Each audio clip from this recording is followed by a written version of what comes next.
Hi everyone, it's me, and today let's watch the game Theorists.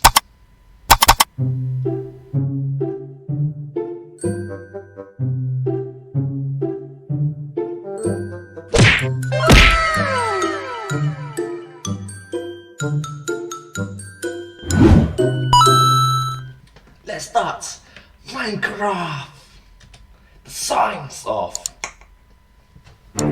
Dear Mojang, hi, it's me, Austin. I'm changing meds right now, like right now. I am in the middle of it. Goodbye, sertraline. Hello, Wellbutrin. Let's do this. No, I am just kidding. I just literally got my second Pfizer dose on top of all of this. I feel like crap. But we are here, we're doing this. I'm playing Minecraft because it's the thing I do when I don't know what to do with my life. I think I've said this before, but I'm like the most basic Minecraft player on earth. Other than I'm rather fond of hardcore mode, I guess. The only thing I really like to do is the same stuff I liked to do when I first got the game back before the 1.0 release. I like to just sit and farm and simulate a simple provincial life. I try to make sure that I never have to worry about food, shelter, or monsters, and I tame the world around me to make it like a haven. And sometimes I build long tunnels with trolleys or whatever, but point is, I'm definitely not one of those guys who gives two bananas about killing ender dragons or omega turbo whites or whatever. I'm just a guy trying to make as much bread and cheese as I can. Wait, is there cheese in Minecraft? Let me look real quick. Oh, wait a minute. Is there cheese in Minecraft? No, there is not cheese in Minecraft. You added water zombies into the game before adding cheese. No, I know, it's your game. Do what you want. I'm just saying. People like cheese. Yeah, just saying. Very popular. Might want to just get in on that. It's all I'm saying. Anyway, since all of my pursuits are basic and provincial, all the things I think about are basic and provincial. All the things that I stare at and consider and ponder and prepare to nitpick. Like the absolutely absurd eating habits of the Minecraft protagonist. That's right, we're going there right now. We're doing this. A whole freaking episode about eating food in Minecraft. And no, I'm not just making this video because it's almost dinner time when I'm writing the script. Hey, psst. Coincidence, I'm hungry. Wellbutrin? So you know how I've been on selective serotonin reuptake inhibitors exclusively for a really long time now, almost a decade maybe, close, a long time. So you may not be aware, they've actually helped dull the edges of my personality a little bit, keep me yes, I'm aware that my earlier episodes were, look, I know they were a lot, okay, but I've mellowed since then, and I was even more before. Anyway, not the point. Do you think you could chill out a little bit with my extreme? You can't. You're a norepinephrine dopamine reuptake inhibitor and therefore work totally differently from something that blocks the reuptake of serotonin. Whoop! Okay, the more you know. Oh boy, we are in for some wild of a ride tonight! Yay, freaking ha! Okay, so food in video games has always been a little goofy, even in games that are supposed to somewhat mimic real life, like The Long Dark, Fallout New Vegas Hardcore Mode, Fallout 4 Survival. It's not just Skyrim where you can eat 500 wheels of cheese. Hey, cheese! Mojang, cheese! Anyway, eating 500 wheels of cheese in order to gain back health quickly in an emergency, food in video games is never truly realistic. You don't usually get full, and with some specific outliers aside, you never really gain weight due to overeating. Food in these situations is more like a meter that you have to keep track of and balance, a resource like health or like a timer. And it's fine. I don't hate it at all. I actually kind of love it. But it does have some extremely weird implications, and we're looking at those today. With weird implication in real life in comparison. Minecraft right now. Anytime. The hunger mechanics in Minecraft are actually surprisingly complicated. Let's just go through them one by one and you'll see what I mean. There's the food level, which is the thing you're probably the most used to seeing. It's these things. What are they? Chicken drumsticks? Glasses of wine? Like, anyway, doesn't matter. There's 10 drumsticks, but there's actually 20 points in total, since each drumstick can be either half full or entirely full. So if I say 20 hunger at any point in this video, know that I'm talking about a full bar of chimkin. When you have over 17 food points, your health regenerates every food tick, which we will get to eventually. If you're below 6 points or 3 chimkins, you can't sprint anymore. If there's 0, you lose half a health point per hunger tick. Here's where things get really interesting. Have you ever noticed in Minecraft that, like, not all foods are created equal, even if they restore the same amount of food points? Well, that's because that is absolutely the case. Not all foods are created equal. That's because of hunger's second, arguably most important and devilishly hidden mechanic, food saturation. Food saturation in Minecraft. Saturation is generally invisible, but it's arguably more important than hunger level, and it's basically how much food reserves you have when it comes to keeping the food level and the hunger bar from ticking down. In short, it's actually how hungry you are. Every food item in the game has a total separate food saturation value aside from its food level. An apple, for instance, will restore 4 food points, or 2 little chimkins, but only 2.4 saturation points. A baked potato, by contrast, will restore only 1 more food point than the apple, but 3.6 more saturation points. Why is that important? Well, in order to understand that, we're gonna have to look at the next secret, although easier to understand mechanic: food exhaustion. Food exhaustion is ultimately what makes your character hungry. There's not a ton of things that actually cause exhaustion, but most of them are tied to some of the most common activities in the game. Swimming, for example, is 0.01 point per meter of exhaustion. Jumping while sprinting is 0.2 per meter. Regenerating health from food is a whole freaking 6 per half a heart. Food poisoning is a little bit more complicated and each one seems to be different, so I'm not gonna go there. Several things don't increase exhaustion though, which is kind of interesting. There's no exhaustion taken by just standing still or even walking, interestingly enough. But what do all these numbers mean? Well, it's actually pretty Standing still and walking doesn't cost. simple. Exhaustion points take away food saturation. Every time you reach a total of 4, a single point is removed from the food saturation level. For example, let's say it's nighttime on day 1 and you forgot to build your first mud hut because you're just a forgetful idiot. And now you see monsters showing up, so you begin to run. Not walk, you run this way. You run 10 meters and hit a river. There's a creeper coming, so you have no choice but to swim across. You get across the river, which was 5 meters or blocks wide. Good job. You now have to jump over an obstacle, and then, you see more creepers coming. Time to run some more. You sprint 10 more meters, jumping over a couple lava pits that are in the way so you don't get slowed down going around them. You think you're safe, and then you get pinged in the head by an arrow. Ouch! Where'd that come from? Ouch! A skelly boy over A skelly boy! there. You kill him. You hit him 11 times before he goes down, but not before he gets 1 more arrow into you, and it's daytime. Whew, you made it. Okay, that sounds like a typical first night for a newbie. All of that, all of those individual things, taking 3 hits, sprinting, swimming, jumping while sprinting, etc., cost you exhaustion points. Exactly 4, it turns out. And because you hit 4 points of exhaustion, you will lose 1 saturation point until you don't have any more saturation points left. Then, and only then, will it deduct points from your hunger bar. The food tick timer, meanwhile, the last mechanic, is arguably the least important, but it may become important for timing later. It's simply the timer that decides when things related to hunger happen. Every 4 seconds, if you took damage and need to heal and you have over 17 food points, you regenerate half a heart. If you have food poisoning, saturation points are taken away every 4 seconds, and if you're at 0 food, you lose half a heart every 4 seconds. Pretty easy to understand. So this all sounds complicated, so here is a refresher. And it's easier if you think of it as though you have 2 fuel tanks, an activity meter, and a timer. There's the food level fuel tank and the food saturation level fuel tank.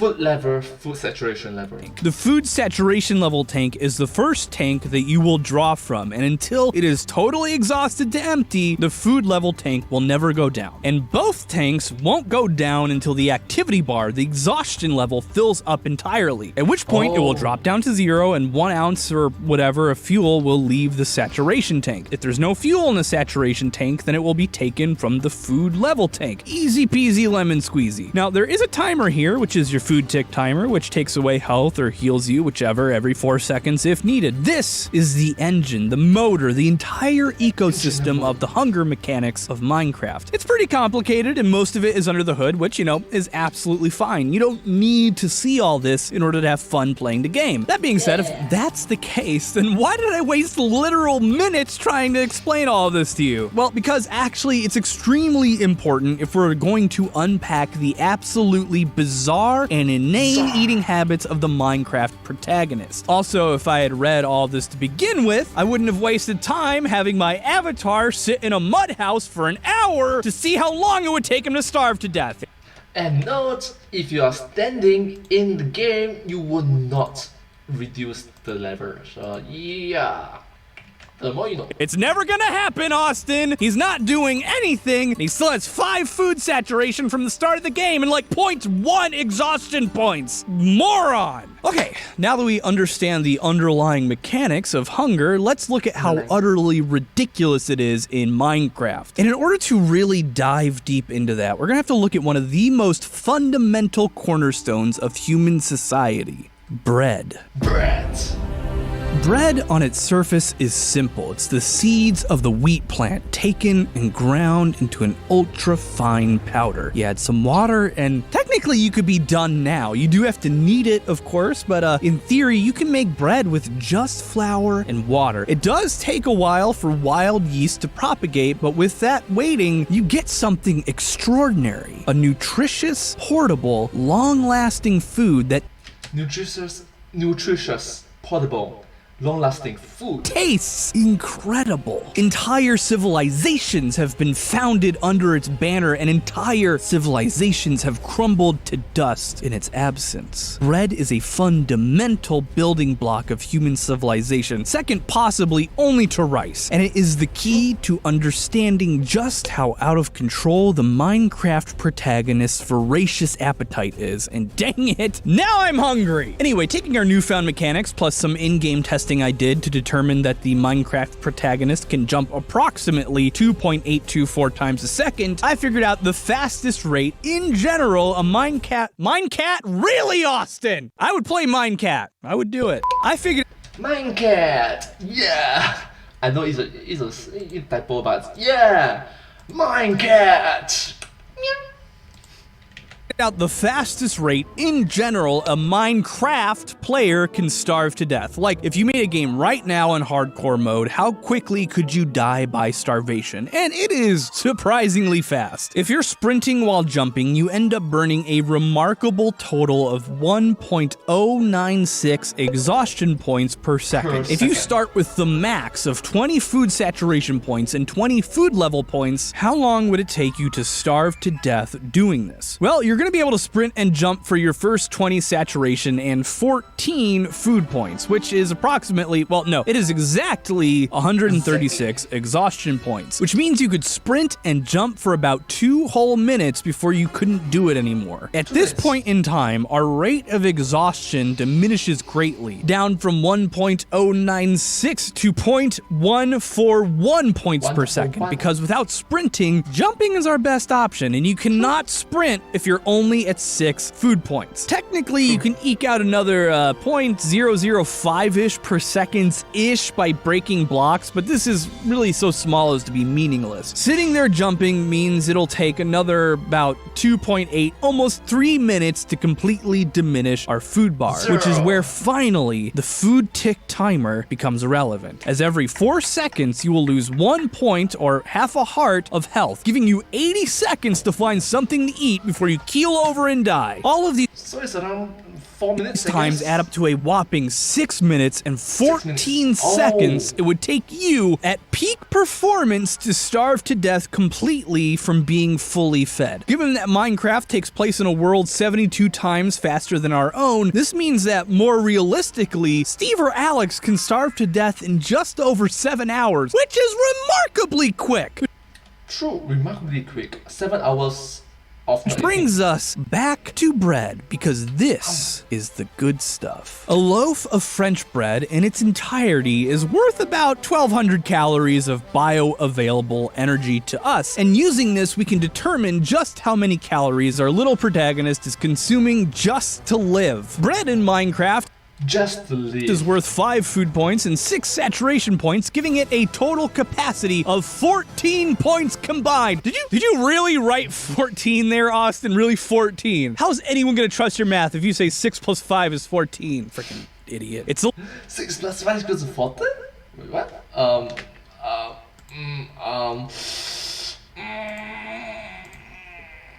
Okay. 11. Anyway, 11 points multiplied by 4 to account for exhaustion points can weather about 44 exhaustion points before being used up, meaning its calorie to exhaustion point ratio is 27-1. At peak exertion, Steve can rip through this 1,200 calories in just 40 seconds, which we do gotta multiply by 72 to get our real world time of 48 minutes, making a sprinting and jumping Steve consume roughly 0.41 calories per second, or 24 calories per minute, which is actually almost exactly what sprinting takes up to a normal human. That's kind of interesting and surprisingly accurate, but it does get worse. Surprisingly. Or better, because Olympic sprinters only sprint for about like 9 to 15 seconds. But as long as you keep cramming food into Steve or Alex, they can sprint essentially forever, which is where their real superpower is. 100% efficient calorie absorption and use. 100%. I repeat again, 100% efficient calorie absorption and use. That is remarkable. Calories put into Steve and Alex can be utilized immediately and without delay, which is no wastage. Something we do not possess as human beings. And the benefits of this evolutionary adaptation become more pronounced when you consider something that I've been leaving out this entire time. The Minecraft protagonist has Wolverine levels of healing factor. X-Men! Oh my god, Marvel! Steve and Alex can heal from nearly fatal wounds just by waiting it out for a few hours, as long as they have the calorie reserve to support it. In fact, they can do nearly anything as long as they have enough food in them. Healing requires the highest amount of exhaustion points of 6 points every 4 seconds, but the returns are massive. A single loaf of bread from calories alone can provide over 7 points of health of regenerated healing. And if you have enough bread on you, Alex and Steve become literal superheroes who can sprint, run, jump, dig, swim, and fight literally forever. Literally no limits. The max exhaustion points I calculated you could reasonably get per second is 2.8, meaning a single loaf of bread of 1,200 calories produces a whopping 18, adjusted for timescale, minutes of superhero level feats, making it possible to burn over 3,800 calories per hour while fighting and healing and doing other superhero stuff. Straight, no sleep. They don't need to sleep at all. With only 76 loaves of bread, Alex or Steve would have enough calories to go on a 24-hour rampage of destruction, burning 91,666 calories in 24 hours without sleeping. Can you do that? Can you go down to the grocery store right now and clear out all the bread aisle and take on entire armies? I bet not. I can't. All this super-powered athleticism, putting them on par with Superman, does come with a cost. It is very, very easy to overexert yourself and starve to death. That is the consequence of having calories immediately available to you. It's like being a hummingbird, but kinda worse. Their metabolism is running so fast that it has to refuel every 10 minutes, or they risk starving to death as their bodies literally eat their own muscles for sustenance until they can't fly anymore. And well, you know what happens to wild birds that can't fly? Not good. yeah, they. Good. This also means that they'd be going to the bathroom a lot. Like a lot. Like enough they could maybe propel themselves forward by jet-powered waste like some sort of horrific fighter rocket. Please make the waste pink, Tanya. And frankly, I would say that it's worth it. There's plenty of food in Minecraft and they can have at it. If anything, I think this demystifies something I've always wondered about Wolverine. That dude's calorie requirements have to be utterly through the roof. Can you imagine how many cheeseburgers that dude has to pound away to make up for healing a traumatic brain injury? It's a lot, I bet. A lot. Sincerely, Austin. Sincerely, Austin. I just want to put out a personal thank you to my patrons who have made this show and everything possible. We survived the pandemic because of you guys. And I want to shout out specifically Matthew Ridge, John Rozick, Miss Kendra, Ronald Coleman, Alan Hagers, Edit AMTP, Nicholas Spillinger, Marissa Resnick, and Loretta Mazurf at the high tier levels of support. If you want to support this show too, you can go down to patreon.com/thescienceyt. We would love to have you there. It's a good time. You get a Discord role and all that stuff. Bye.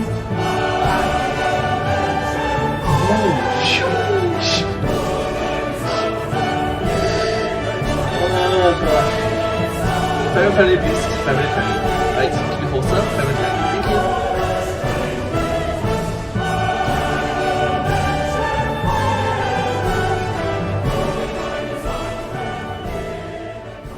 Thank you so much for watching this video.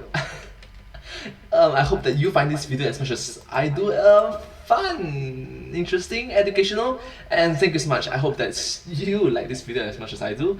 If you do like this video, please remember to like, share, and subscribe to my channel and comment down below if you have anything to share about us. Do remember to follow my channel, and I'm sincerely appreciative of all your support for me. Thank you, and I hope to see you in my next video. Bye! But hey, that's just the signs. The signs off. Thanks for watching. Thank you.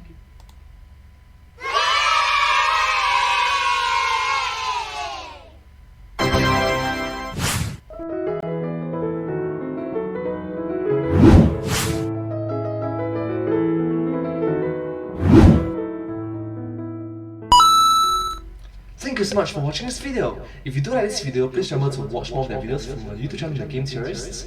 Their videos are very educational and I'm a huge fan of their work, so thank you. And also, if you do like my videos, please remember to like, share, subscribe, and watch more of my videos. I do hope that you like more of my videos. Thank you. I hope to see you next time. Bye bye. Subscribe.